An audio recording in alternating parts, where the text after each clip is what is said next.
Mary-Louise McLaws, who joins us now live from Sydney. Mary, what comes after countries flatten the curve, especially if this pandemic turns out to be a multi-seasonal pandemic? What kind of a lifestyle do we have ahead of us? Is anything going to go back to normal? Look, one could be very optimistic and suggest that what we'll be seeing is some herd immunity, as your previous expert has explained. Secondly, we could actually see the pharmaceutical companies coming together to develop a vaccine. And while people are very concerned that this RNA virus has the propensity to mutate, so does influenza, and yet the influenza vaccine producers have learned how to adapt that on an annual basis.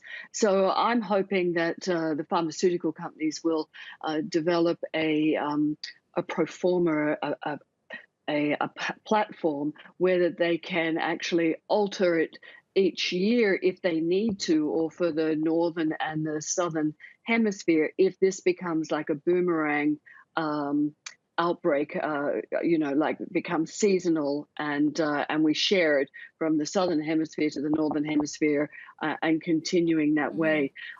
But I'm a little more optimistic, Mary, in that I do sorry, think. I'm going to have to Oh, interrupt yes. you there, but this is the Yeah. first time in a very, very long time that the global pharmaceutical industry, as well as the scientific and medical communities, have had to adapt and grow at this pace.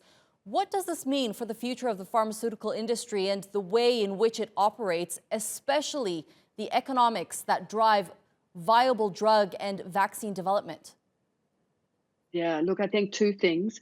First of all, they're going to learn to be cooperative, because China shared the virus immediately with the world, and just didn't give it to one group of people, gave it around the world.